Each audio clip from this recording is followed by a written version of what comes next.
All right. Hello and welcome everyone to our weekly Power Lounge. This is your place to hear authentic conversations from those who have power to share. My name is Amy Vaughan, and I am the owner and Chief Empowerment Officer of Together Digital, a diverse and collaborative community of women who work in digital and choose to share their knowledge, power, and connections. You can learn more about our community and join the movement at www.togetherindigital.com.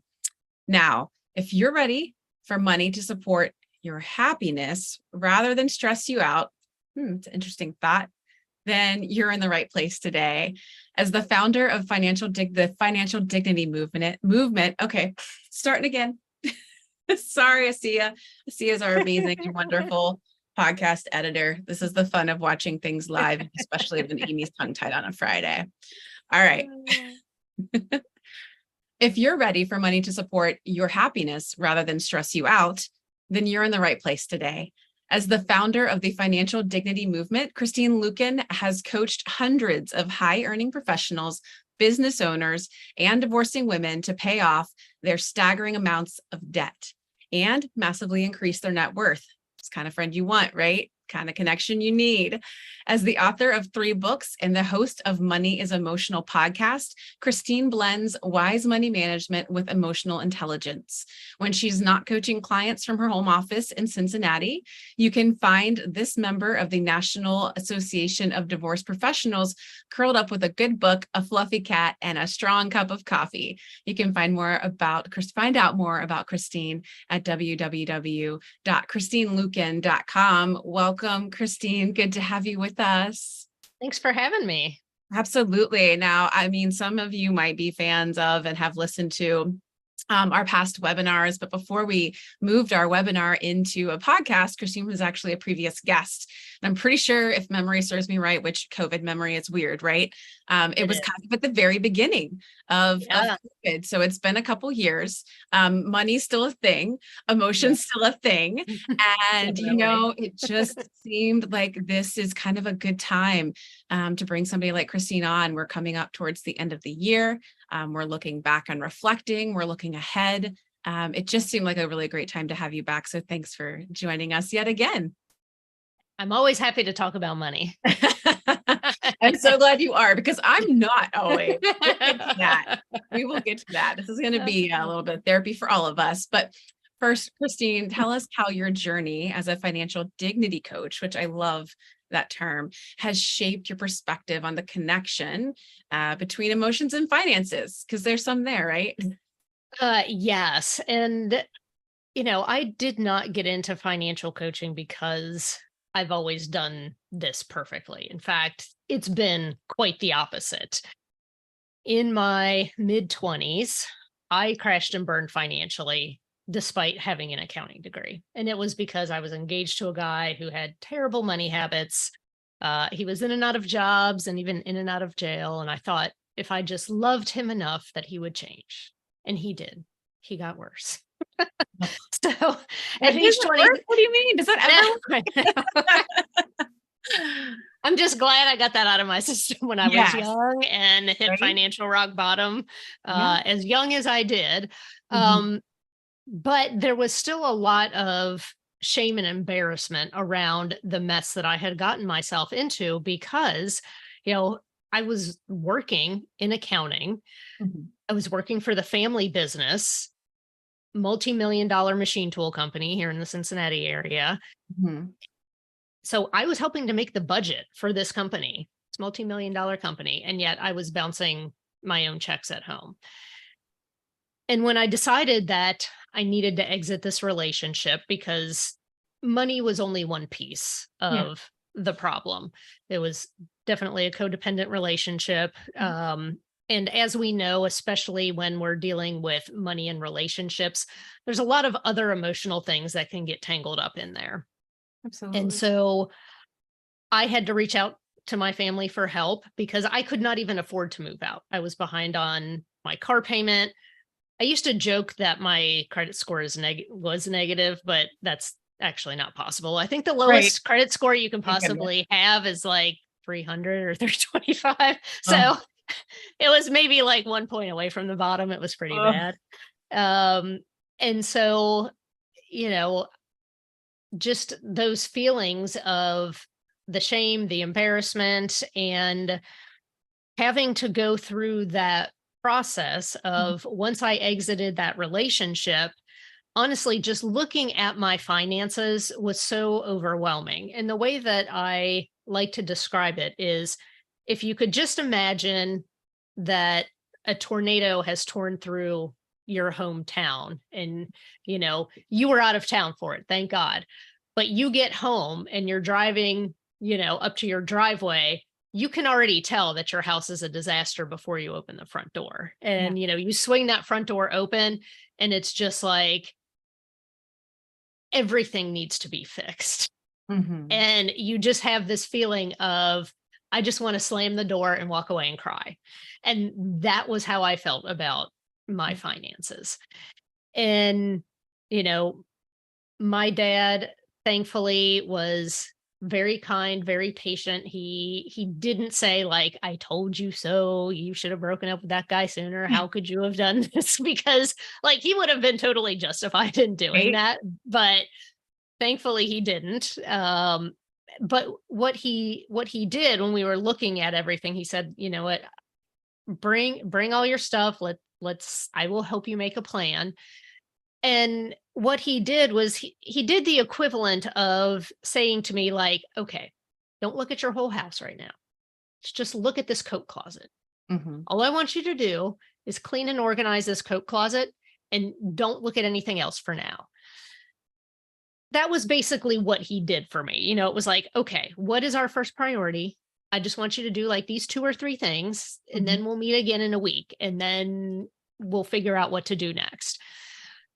So it was just so interesting as I was pondering, my journey, once I had gotten away from this guy, obviously my finances got better because I didn't have a grown man child that I was taking care of anymore. So, my finances started to get, better pretty rapidly. But I started to ponder, like, why do smart people still do dumb things with money? Sure. Because I would say 95% of us would agree with the fact that we should track our spending, that we shouldn't spend more than we make, that we should be careful with debt and not have too much of it, and that we should save money for the future. I don't think any of us would say like those are terrible ideas, right? And yet we don't do them. No. Right? Because there are emotional things that get in the way of that. And what I realized was, I hit rock bottom in 2000. So it's been 23 years since this has happened. And back then, when I was looking at the different personal finance gurus, the courses, the different books that were out there, they had the how-to down, right? Like you could buy a book and it would tell you like, this is the 7-step process and this is what you should do. But none of them were really addressing the emotional obstacles. It was just like, buckle down and make yourself do it. Which what happens is, if you start down this process and you come up against this obstacle and you can't make yourself do this, then you feel like there's something wrong with you. Right? You feel like you're a failure. Like I can see these other people that are doing this, like there must be something wrong with me. And people will ask this question, like, what's wrong with me? And that's actually the wrong question. The right question is, what happened to me that caused this emotional money trigger? And so that's when I really started diving into the psychology of money, which back then was really in its infancy. Like we were not talking about behavioral finance the way we're talking about it now. We were not talking about money mindset. Very few people were actually talking about this kind of thing. But I'd always had a fascination with psychology. Like even in college, I got my accounting degree, but I got a minor in psychology because like I started taking psychology electives and I loved it so much. I think I actually went an extra semester so I could finish Aw. that minor because I was just like obsessed with that. Mhm. And so I really started looking at the different areas of personal finance and saying, what are the emotional money triggers Mhm. that commonly pop up in here? And what are some really tangible things that we can do to resolve this so that it's not a block for people anymore? And so that was really how the financial dignity movement started, even though I wasn't calling it that Right. back Yeah. then. But that's really where it started, where I was like, money doesn't happen in a vacuum. Like we Right. can't talk about it in isolation, away from our emotions, away from our relationships. It's like we have to talk about it together. It's all tangled up together. We have to talk about it together. Well, and it's like a proven fact, right? That most partners, that what the thing that they fight the most about is money. And Yeah. it's like, why don't we realize that the reason why we fight so much about these specific things and money in general is because there's a lot of emotion tied to that, you know? Yeah. Yeah. Well, and we can't turn it off because one of my pet peeves is I would hear financial planners or money gurus say, well, just leave emotion out of this money decision. And it's like, you can't. You're human, Mhm. you are emotional. And they have recently discovered that the moment of decision happens in the same part of our brain that Yes. processes emotion. Yes. So we can't make Yeah. an unemotional decision. Right? It's not humanly possible. It's so funny. Yes. It reminds me a bit. We had a past podcast guest, and she's been doing some really great rounds with her book as well. She studied a bit of psychology in college as well, but went the route of advertising and marketing. Her name's Mhm. Nancy Harhut, and she wrote Using Behavioral Science for Marketing. And it just Mm. really correlates like how we make decisions has everything to do with the emotional part of our brains. Yeah. And so I think you can kind of come at it from all angles. I mean, we all should be taking some Psych 101 by the sounds of it at some point in our lives if we can. If not to just help ourselves, but maybe take a look at, the rest of the world a little bit Yeah. differently. I mean, you mentioned a few other things that we weren't talking about in years past, and one of those are actually financial well-being. So I'm Yeah. curious, how has the financial dignity movement impacted individuals who are seeking this sense of financial well-being? And maybe for those who aren't familiar with what financial well-being is, maybe elaborate on that a little bit. Yeah. Well, I one of my taglines, which you said like, oh, wouldn't that be nice for money to support our happiness? A lot of times I think people people come to this point of like, all right, I need to improve my personal finances. And they think that that is the one thing that is going to fix their life, right? Like if I just made more money, Yes. then life would be great. Mhm. But we need to be working on all areas of our life So, as we are fixing our finances. So, you know, when we're working on our health, when we're working on our relationships, because we've all seen and heard the stories of famous actors mhm.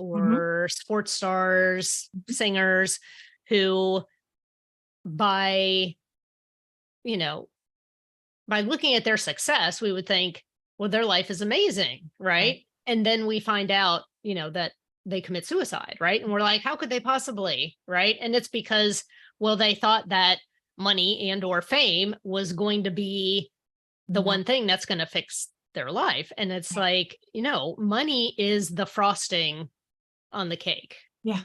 or the sprinkles, right? Like you don't just eat a spoonful of sprinkles, like that tastes gross. Like that's not filling, All right. right? It's like we want the cake, the frosting, and the Yeah. sprinkles. Mhm. So when I'm working with my clients, we are looking at what are the things that are really going to make you feel happy and fulfilled, Right. and let's make sure that money is supporting those areas. Yes. So, there's a lot of people where they come into my world and they say, like, I know you're going to tell me to, like, I got to let my personal trainer go, or I'm going to have to stop doing this. And I'm like, if this supports your happiness, like, Yes. and this is important to you, like, we need to look at everything, right? And there probably are going to be some changes you need to make with your spending, but like you don't even know what you're spending on things right now. So let's just figure Fair. out exactly where everything is going. Right. And then we'll start making decisions Yep. about, what needs to go, et cetera. Exactly. Well, and speaking of a little bit of psychology, your note on the fact that money fixes everything, hedonic adaptation proves otherwise. Hedonic adaptation is that notion that, once we have X or Y or Z, we will be happy, fulfilled, whatever. But the problem is that even once we get to kind of that peak, that summit, and we think we've made it, our mind becomes accustomed to that new way of life and is like, what's the next thing? So we can't even sit in our success for a moment. I remember reading an example of several lottery winners, but one of them that stuck out to me was a lottery winner. I think he won like over $1 million and ended up in prison and oh my gosh, lost $562,000 was taken off of him at a strip club. His daughter ended up going to jail. A ton of his friends tried to sue him, and a lot of times, obviously things happen when you come into money that are other people, but they also found that there were just these instances where people who found great fortune or sudden success actually started making really poor decisions because of two things. One, hedonic adaptation, and two, one that's defined in the book, The Big Leap, which I've been referring to a lot because I'm rereading, is about our upper limit problem, where we think we only deserve so much. And so when good things come to us, we find the next bad thing or we instigate that bad thing. So I think you're right, understanding emotions and where money can actually help work towards satisfaction and like comfort and contentment versus excess is really a much smarter way to go for the long term. Yeah. And my approach is more, slow and steady wins the race. Yeah. A lot of, I don't even like using the word budget because for most people, they think about a crash diet, right? So I like to say there's no financial keto in my world, right? So because people think like, okay, I'm going to hire Christine and she's going to cut all the fun out and I'm not going to have any fun for 6 months, but once it's done, it'll be worth it. Kind of like, all right, I'm getting married in 6 months, so I'm going to do this keto. It's yo-yo budgeting instead of yo-yo dieting. Right, exactly. So it's like, it's almost like if you go from complete unrestraint to hyper controlled restraint, it's almost like we're teaching ourselves financial bulimia, right? Yeah. All I know is how to binge and how to purge. Those are the only two things I know. I don't know how to be healthy. So for me, when I'm working with clients, we are making very small, sustainable changes over time. I love it. And I love to say that my approach to money is more like the Mediterranean diet. We're going to do a lot of healthy things, but you still get to have a glass of wine and some dark chocolate. Sounds like my kind of diet. Yes. Awesome. You mentioned money triggers earlier, so I assume this will be part of that list, but I would love to hear more about some of the common challenges that people face in their relationships with money. And money triggers are one of them. I'm kind of curious of some examples there, but how do they begin to even overcome those once we get them all listed out? Because I'm sure there's more than a few. Yeah, well, I think, they're different for everyone, but there's two like main categories that I see. And the first one is really rooted in how I feel about me having money. And, do I feel worthy of money? And so there's a lot of triggers that, once we kind of trace the root back, it's like, am I worthy of this? Am I responsible enough for this? And it all comes down with, what do I think about me having money, having big money or bigger money than I have now? And then the other one comes from, what will other people think of me when I have money? Mm. So those are really like, when you get down to it, those are really like the two base things. Mhm. So sometimes people will self-sabotage because they feel like, if they came from a working class or a middle class background, when people would say things about rich people and no Yep. one should have that kind of money and they're Yep. greedy, and my boss is a jerk because his company is making all these millions of dollars and I'm Yep. only getting x amount per hour. And so when we imbue money with morality, Yes. and we basically say, it's almost like we are reassuring ourselves, like, well, I might not have money, but at least I'm a good person. Right. Yeah. Yeah. And so then, as you start to, you know, educate yourself and add to your skills and increase your earning power, Mhm. you start to bump up against this place of, how much money can I have and still be a good person? Right. Right. Right. So when I see people self sabotaging, Mhm. it's either how they feel about themselves or their fear of what other people are going to think of them. Yeah. That's so true. I mean, those are things I know I myself personally have heard since childhood. I mean, I've Yeah. known my husband for a long time, since I was 15. I've known my mother-in-law all that time, and neither of our families came from wealth. And Uh, so, she would always say, "Oh, the rich people, those rich people." And it wasn't until I was in my 20s and we moved to Chicago and we started earning a little more. Granted, we still didn't have that much money.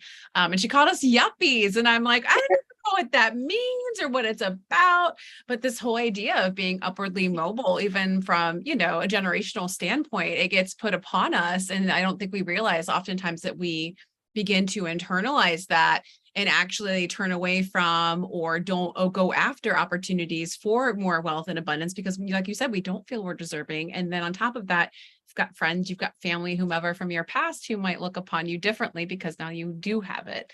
So, right. Well, and then there's also this expectation too of, if I make a lot of money, mhm, then my family's going to expect that right. I'm going to take care of them. Right. Right.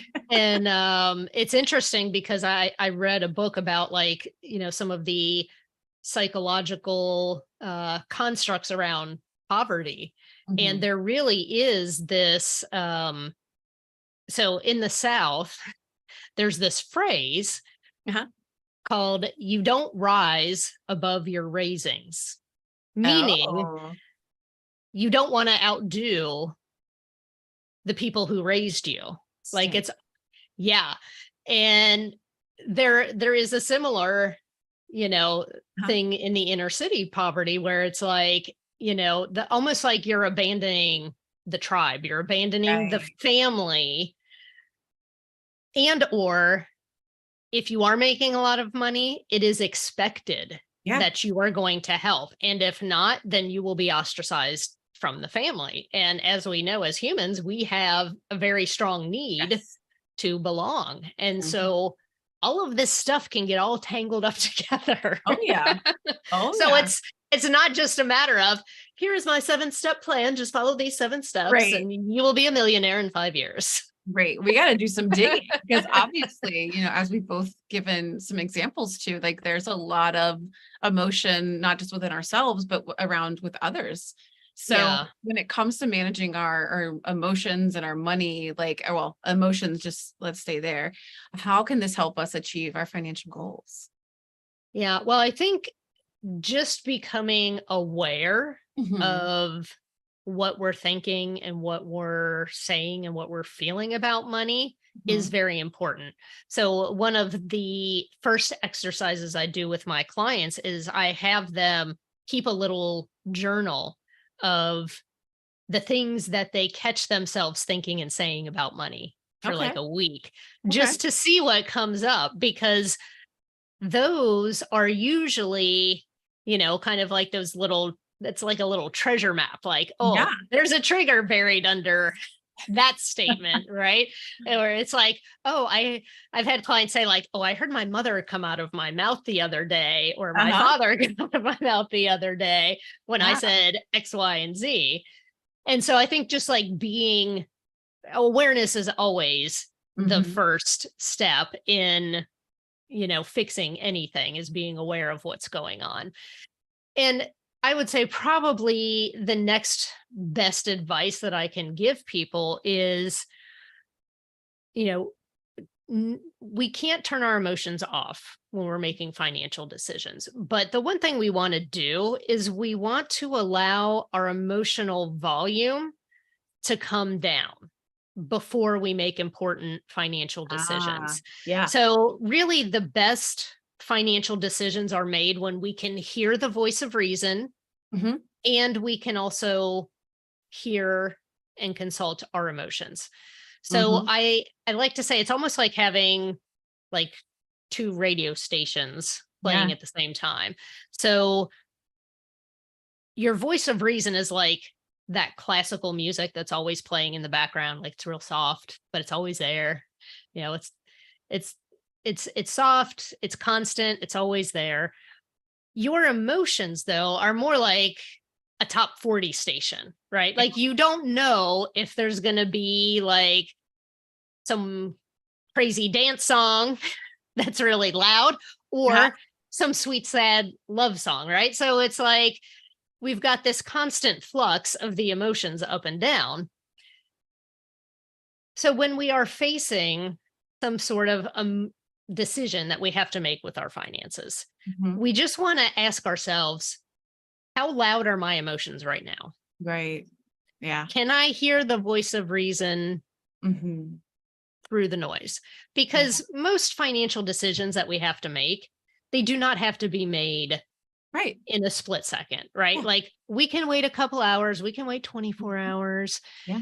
and allow those emotions Mhm. to kind of calm down. So, one of my mentors says, wait for emotions to subside, then Mhm. decide. Oh, I like that. I love that. Yeah. That's So it's great. just like, I like that little rhyme. And I always Right. think about that, like, It'll stick. let them subside. And it's not Yeah. that they're going to go away completely. Right. And, the other thing too is that we also want to do that gut check and check in with our emotions as Yeah. well, because there are times when a financial decision looks really good on paper, but we Mhm. have a bad feeling about it. And Mm. I know every single time that I have gone against that feeling, I Yep. have regretted it. Uh-huh. Even though you're like, there is no good reason for me to have this bad feeling. Mm. So we have to consider both of Take those your time. things. Listen, that's great advice. And I Yeah. think too, as you're speaking, one of the things I was just reminded of is, things such as, the term shopping therapy. We live in very much a consumer driven society. Granted, all of us have our own hands in Mhm. that being marketing and advertising folks, but so we know there's a lot of emotion, even as marketers, in what we spend and how we spend Right. it. And oftentimes, I think maybe the last time you and I talked, something that stuck with me is maybe why this whole thought even came back up again was, slowing down when you're, especially because nowadays it's so easy to just go Oh online, yeah. start shopping. So how many of us have been laying in bed, you're anxious and depressed about either the day behind you or the day ahead, and you're looking and you're shopping and you're buying something. And I think one of the things you had mentioned before when we've spoken was, what is the void that I'm trying to fill? Yeah. What is the need, the true need that I have that's not being met? So when you Right. kind of slow it down in that way, I mean, I don't think Mhm. many of us even necessarily realize how much, quote unquote, and I'm using air quotes for our podcast listeners, emotional spending we do. Right. I feel like that could be, a huge trap. I have some family members in particular that I know for a fact will have nothing in their bank account. And as soon as they get stressed, Yeah. it's a guaranteed thing. There's going to be 10 packages at their door from Amazon. I can usually tell the level of stress based on the number of Amazon packages at their front door. Yeah. Yeah, it's so true. And it's like, if you know that this is a problem for you, Mhm. there are some very tangible things that we can do about that. turn off Amazon one click. Right. Remove the Amazon app from your phone. Right. I had a client who would emotionally spend from the bathtub. We called it bathtub shopping. So I forbid her from doing any bathtub shopping.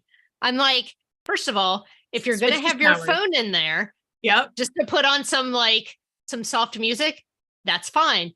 But it's got to be on the sink away from the bathtub. So you can't reach it, right? Like there's no shopping allowed from the bathtub. So it's like, make those tempting habits as hard as possible. Like I don't save any credit card information on any shopping websites at all. So I have to literally get up. You got to really want my chair. Oh man. To go and order it. And I do that on purpose because I know that it's easy for me to do it too, right? Yeah. So, you just have to figure out like what are your temptations. And, unfortunately, most of us are not taught anything about emotional intelligence. We're not taught to, just kind of take that minute to breathe and to ask ourselves, like, what am I feeling right now? Like, what do I need? One of my coaches, she said, when you're really emotional, you have to look at the emotional part of yourself almost like a little child. So if you want to be like your inner child, right? So whenever you are feeling upset or you're feeling sad or whatever the case may be, you just have to ask yourself, like, what does my inner child need? And when you think about a 4-year-old, what does a 4-year-old usually need? A nap, a snack, a hug, like what is a cry?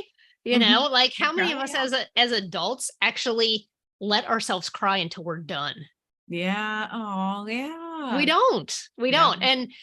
And one of the things that she says is, rather than like, if you feel like you need to cry to get something out, she said, one of the best things that you can do is go watch a sad movie. Yes. Because you'll get sucked away into somebody else's story. And rather than crying about your own situation and making yourself feel worse and ashamed that you're crying about your situation, like go watch The Notebook and just like get that physical release out and you're going to feel so much better, right? I mean, how many of us have experienced like, your own child or a niece or a nephew, and they're just inconsolable and their mom is just like, look, you just got to let them cry it out, right? And then when they're done, they get up, they wipe their snotty nose, and then they go play. You have to process. Oh my gosh, what's that like? Oh, that's so true. I have a good friend who would always tell me, like, we would just be having a certain day at work, and she's like, I'm just going to go home and turn on a sad movie and cry for an hour,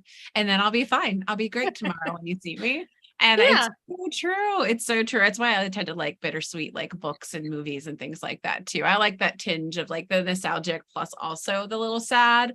It's more complete bittersweet feeling versus just the depressing. But yeah, but if it's anger, like then maybe you need to go and do some axe throwing, or maybe you need to do a kickboxing class or something like that. Where they literally go in and like break things. I don't think they're around, but I don't think they're as popular as they once were beforehand. But go punch some pillows and cuss. Process some emotions, people. You're human. We're allowed to do it. Yes. So what we've talked a lot about emotional spending. What are some practical tips and strategies that you would recommend for someone who's looking to leverage their money for happiness and less stress? Yeah. Well, the first thing really is you want to make sure that you're managing your money properly. And I know that, we were going to talk a little bit about provider money and pleasure money. And this is really where this comes in. So there's 2 types of energy within our finances. We have the provider piece of it and we have the pleasure piece of it. And the way that I like to describe this is it's like the circus trapeze. Okay. We need, that person who's getting ready to climb up on the ladder and swing. There's really two pieces to this trapeze. There's the safety net and there's the swing. Okay.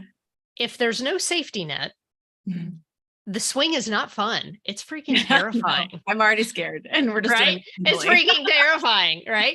But if we have the safety net and we never get up on the swing, then we've missed the point completely. Yeah. So what we really need to do is to look at our finances and say, what do I need, or what do my family and I need to have a good solid safety net? What are those pieces that we need to have in place in order for us to feel safe and secure? Because you can't feel happy until you're safe and secure. Yes, exactly. So, I tend to see, people love extremes and like to fall into two camps. So we've either got the people who are double and triple checking and quadruple checking and reinforcing their safety net. Yeah. And they never want to go have any fun. Right. They Right. never get on the swing.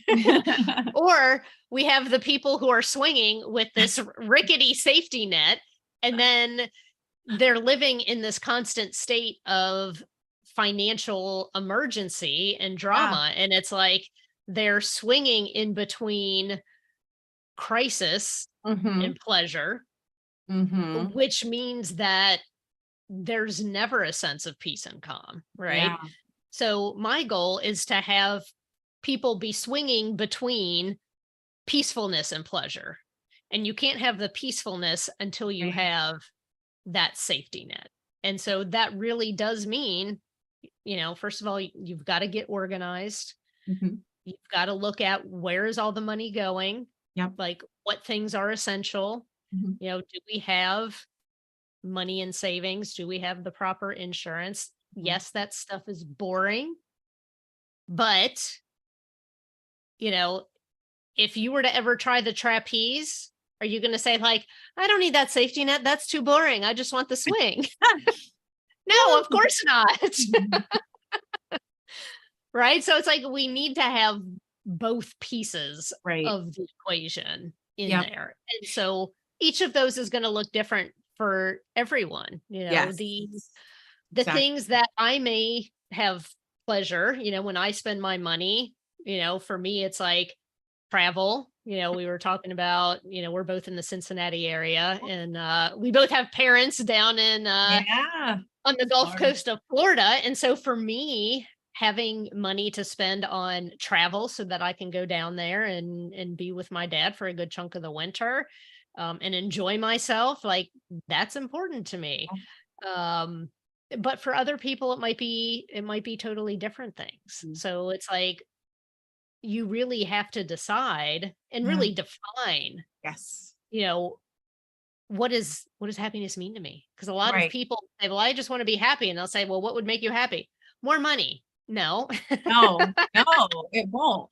It's definitely those smaller things. It's the smaller joys in those moments. It's like the lasting happiness. It's not that trap of that hedonic adaptation, which is a huge increase of dopamine and then all of a sudden drop because you didn't technically get like the long-term serotonin boost that you needed, as if you were like walking through for me, maybe walking through a park or hiking or having a moment with a loved one that was deeply meaningful, like the stuff that you really honestly half the time don't even have to spend money on.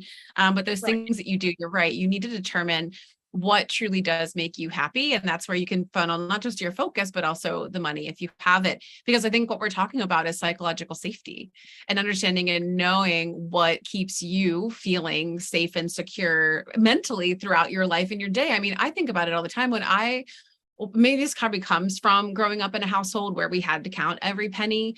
But anytime I walk into the grocery store and I can just take stuff off the shelf and put it in my cart, I am so freaking grateful the fact that I can walk into a store and even just buy my groceries.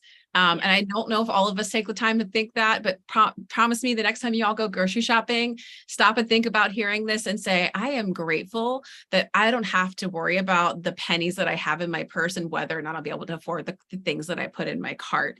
And I think one other thing I wanted to point out, we kind of alluded to it earlier, in partnerships and in relationships, money we tend to argue about a lot. And I think one thing I learned from you as well, Christine, the last time you and I talked was, we all have a different threshold in understanding of not just what makes us happy, but makes us feel psychologically safe.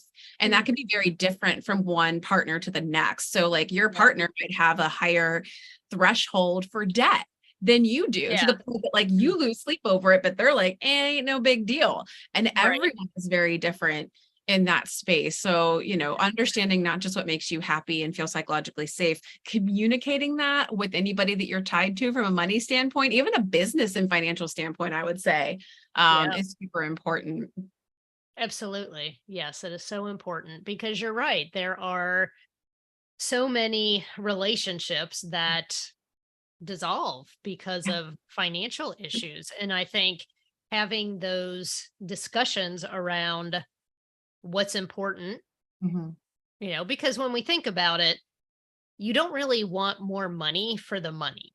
You want more money for what it will buy you. Now, even if you say, well, I want to have $50,000 in my emergency fund. Well, that's buying you safety and security, even if you're not buying a boat with that $50,000. So really defining what are those things that make me feel safe, secure, and happy, and putting dollar amounts on those. Because a lot of times people will say, I'll never make enough money to afford my ideal lifestyle. And I'm like, but how do you know? Right. Like, you've never really put that down on paper. Done the math. And what's so interesting is I did this about 5 years ago, and I looked back at it just the other day and I'm like, oh my God, like I've done this, like I'm doing this, like this is our annual income. We have all these things, and the way they came in wasn't exactly the way that I thought. And some of it is even better, because for me, it was like, I wanted to spend a month or two someplace warm in the winter because I hate January. I hate February. I don't like the cold. Like my feet I have to buy like the warmest slippers from LL Bean. Otherwise my feet are like two little popsicles.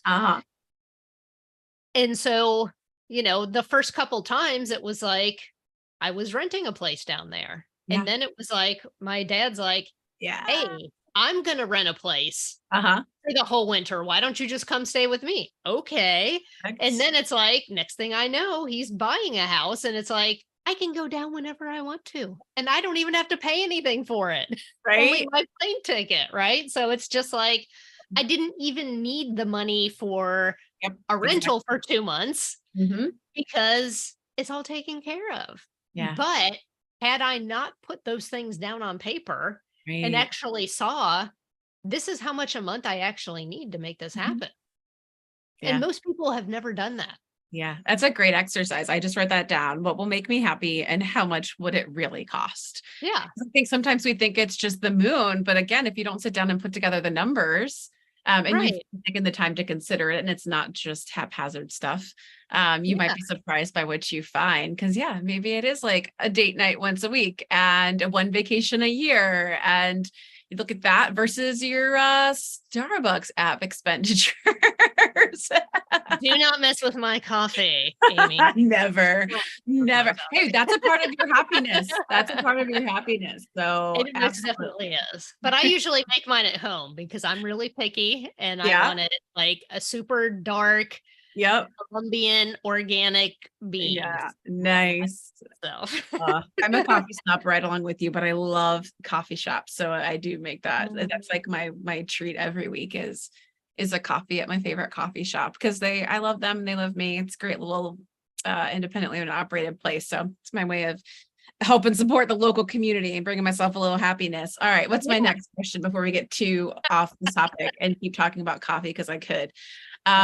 You have shared, oh no, wait, this one. You mentioned it a little bit earlier. I would love to have you elaborate it on a little bit more about what is provider money and pleasure money and how can it affect our financial well-being? Yeah. So the provider money, it is that safety and stability. Okay. So we need to look at, income wise, what is that number? Right. Yeah. So, anything that's over and above that, then that gets to be part of our pleasure money. Because a lot of times, and I've seen this especially with couples where they'll say, like, well, once we start making X amount, then you can think about starting your own business, or then you can,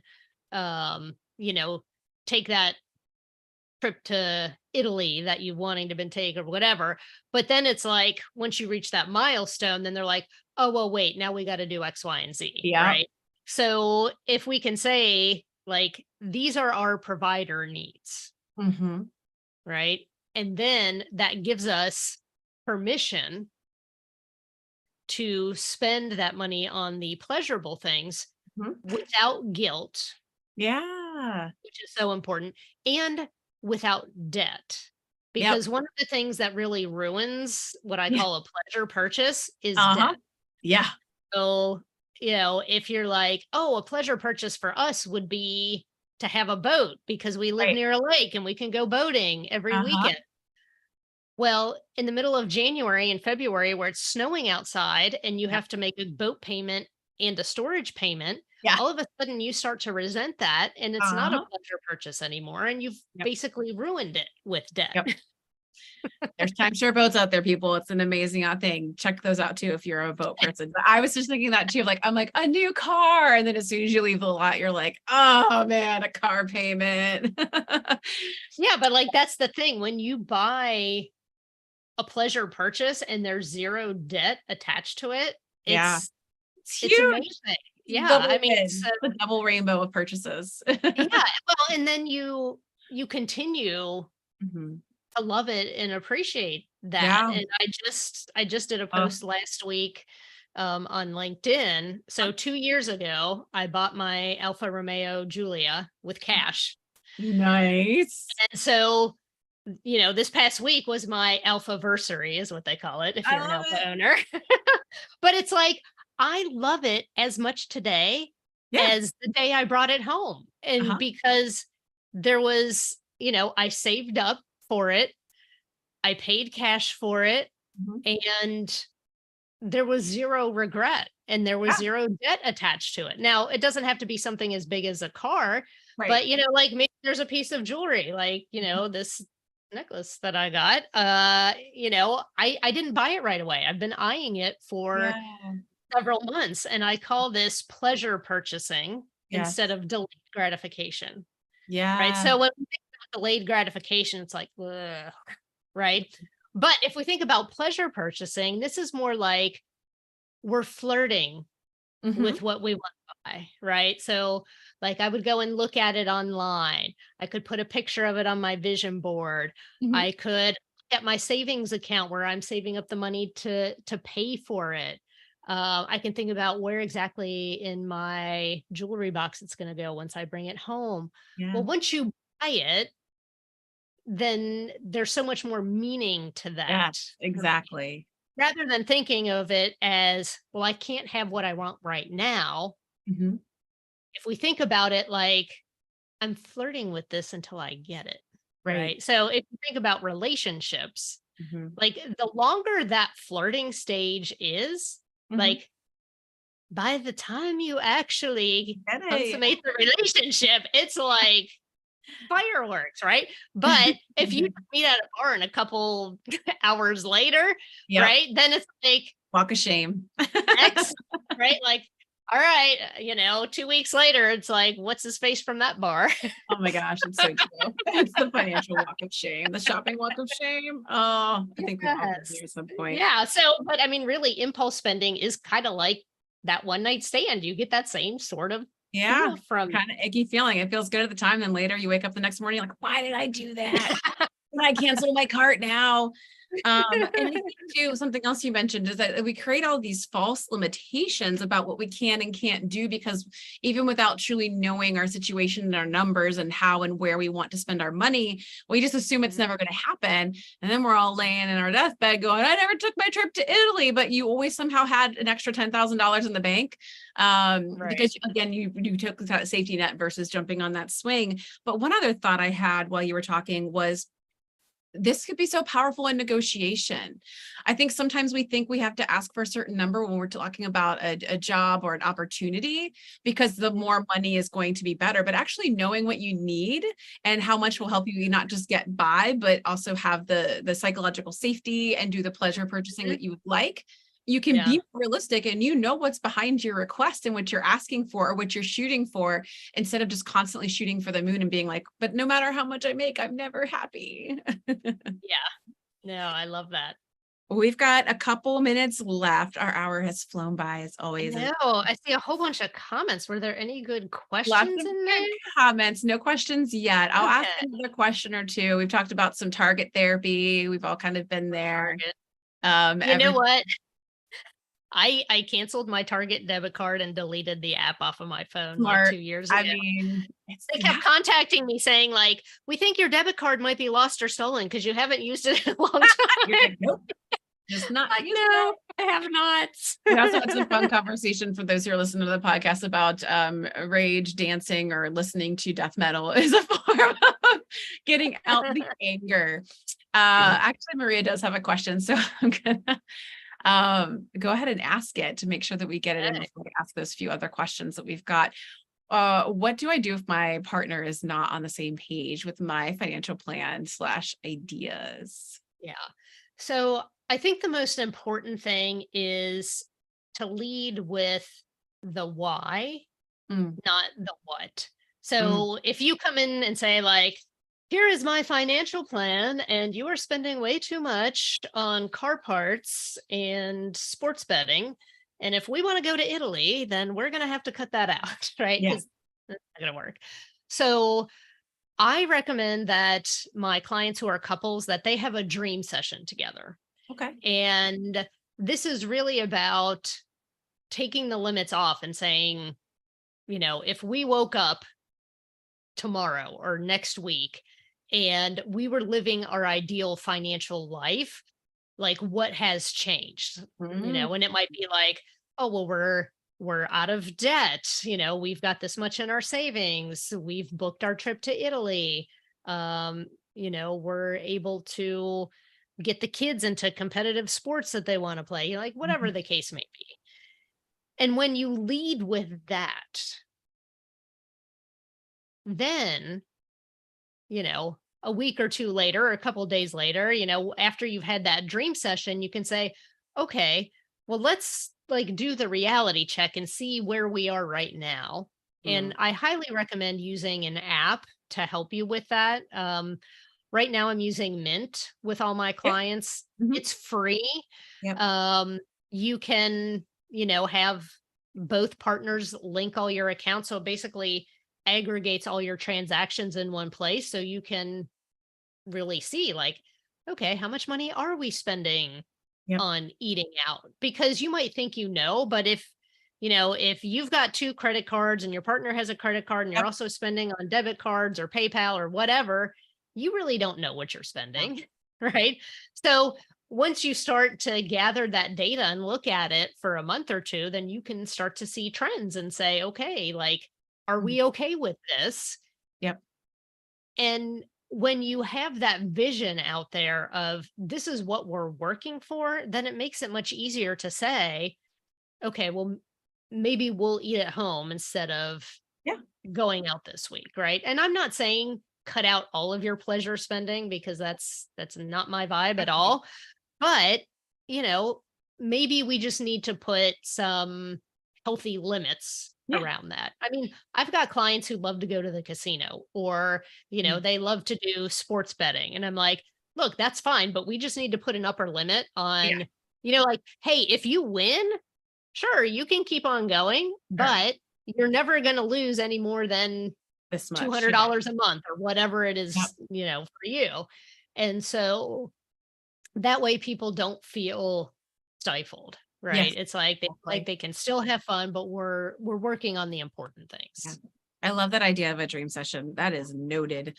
I love this. I appreciate all of our live listeners' notes because I think the next one too is probably highly relatable for many of those who are listening. Do you have any tips for more stressful money situations?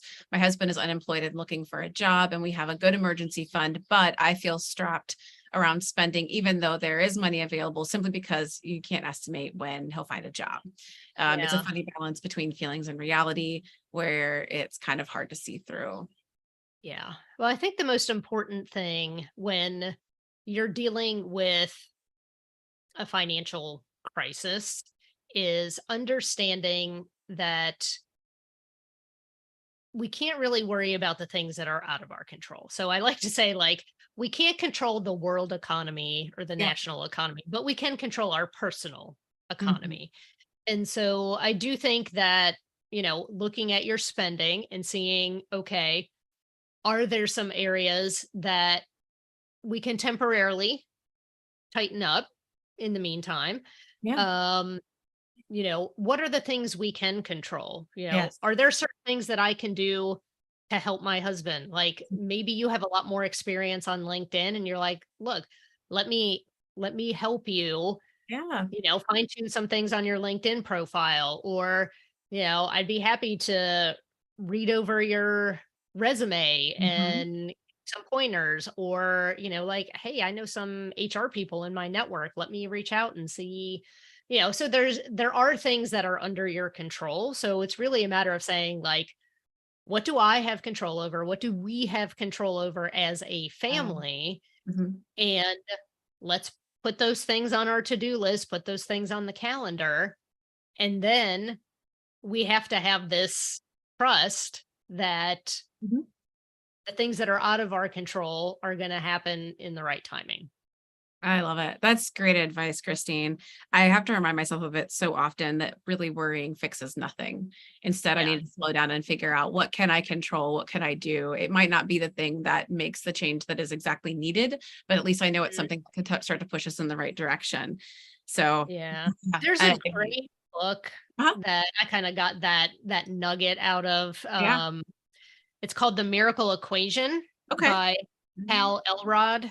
Uh-huh. You might know him from like the Miracle Morning books. Okay, yeah. Um, but he talks about developing emotional invincibility in that Ah, book. And that was extremely helpful for me because it's interesting, and I'm very transparent about this. I had one of my worst years in business. It was like the 6th or 7th year that I was in business. mm, Like, we usually think that, like, our sure. business is gonna First grow 3 like years. this. So, Does not, yeah. right? So, and I mean, it was a terrible year for me. It was a very hard year personally because there was a lot of personal Yeah. tragedy that happened that year, and so I wasn't in a very positive frame of mind to be selling myself. Yeah.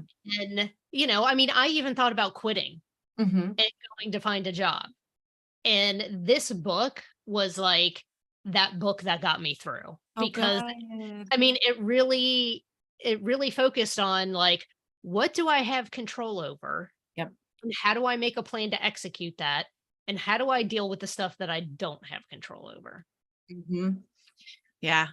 For me, it came through in a bit of therapy, but I love it. I've already brought the book up on Amazon, and Kaylee was so gracious as to find it for us and include the link in the chat for those who are listening live. Then we'll include it in the bio as well. We always love one, a good book recommendation. Two, I'll just say as we wrap it up, just your vulnerability, Christine. I really do appreciate it. I love that you come in and you are a subject matter expert on all that you do, but it comes from not just like the book learning, but the life learnings. And I love that you're always willing to bring those to the table and share that so vulnerably. So, as always, fantastic conversation. Thank you.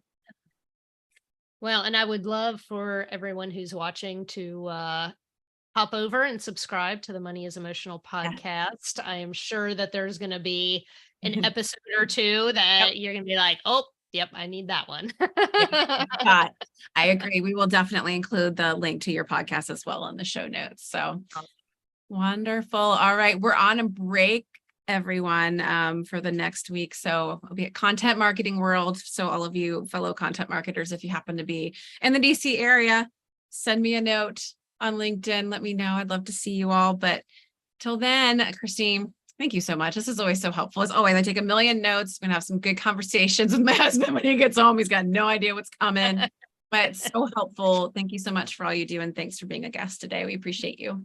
Welcome. Thanks for having me. All right, everyone. Enjoy the rest of your Friday.